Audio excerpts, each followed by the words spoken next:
the industry-wide secret butchers don't want you to know about.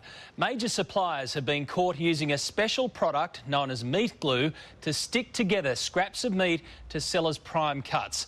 But while this product has been banned overseas, there's no law prohibiting its use here. Here's Rodney Lohse with this special investigation.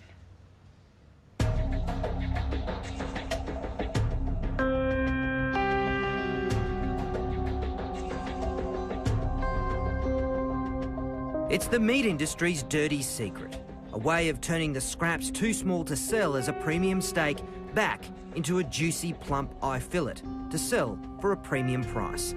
So clever, you'll never tell. Not even an expert can. Before, you didn't even pick that as a join, though, did you? It doesn't even tear through the joint. A bit hard to tell, isn't it? Butcher James Faulkner runs Queensland Natural Beef Company, an organisation dedicated to using as few additives in meat from paddock to plate as possible. But tonight, he's exposing how some parts of the industry are able to trick their customers and use whatever it takes. Yeah. I've just got some fine diced beef and my special enzyme. I'm just going to mix it up a bit. Why have we got the masks on? This is dangerous. See that? Don't breathe that in. This powder is transglutaminase enzyme, otherwise known as meat glue. Meat glues come in a number of forms, some produced by cultivating bacteria, the others, the primary ingredient comes from the blood plasma of pigs and cattle, specifically the coagulant which causes blood to clot. In the food industry, it has amazing properties. So just got a little bit here, about a teaspoonful. Yep. Just over the top like that. And with our gloves on, of course, we mix it up. Then roll it in plastic film and refrigerate. 6 hours later, you have a solid piece of meat.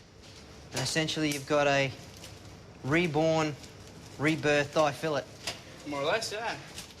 Ours uncooked is easy to spot the difference, but cooked is another story. OK, so the meat glue one is on the right and the real McCoy is on the left. And it's not just beef. Pork, lamb, fish and chicken are all stuck back together using this glue. It looks like one piece of chicken. It's unbelievable, isn't it? Yep. But hard to tell, isn't it? Particularly that.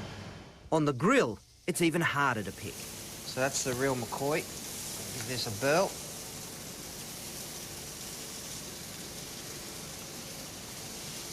Nice and tender, nicely salted. All right, let's go for the meat glue.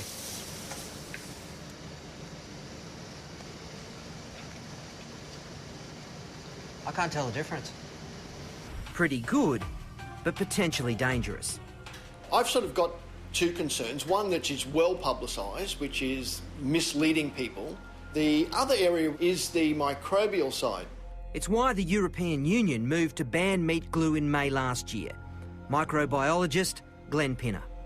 If this food is sold or represented as a solid piece of steak and you cook it rare, you're really leaving yourself open to get food poisoning. Once you glue two pieces together, it's difficult to cook thoroughly those parts that were on the outside but are now on the inside. The amount of bacteria on a steak that has been put together with meat glue is hundreds of times higher. We had no idea how guarded a secret this was until we started contacting restaurateurs and butchers to ask them about the use of meat glue. Many of them didn't want to speak for fear of upsetting their suppliers, creating bad blood in an industry that has become very clever at using this product. Are you just shaking your head? A little bit. It's unbelievable, isn't it? This cube roll we bought from a wholesaler that produces stuck-together steaks en masse. Their effort's so good, James, our butcher, couldn't tell even when it was raw. It's even harder in the restaurant, which are some of the biggest users of glued meat. And chances are, unless you're a vegetarian, you're eating it on a regular basis. But with current labelling laws, neither butchers nor your local eatery have to tell you you're eating chicken glued together with cow's blood or beef held together by pig. It's the same reason they can take low-grade meat and pump it with water and flavour to make it edible. OK, so just after about a minute or two, we've got quite a lot of moisture out of there. And we've lost almost half a kilo. Then the practice of selling mutton as lamb and old cow as prime cut beef. Like this. So old, a meat grader said it was only good for pet mince. You've got yellow fat colour, really dark meat colour. It's definitely off a really old type of animal. In New South Wales, new labelling regulations have just been introduced to help consumers choose quality meat, but it's not compulsory.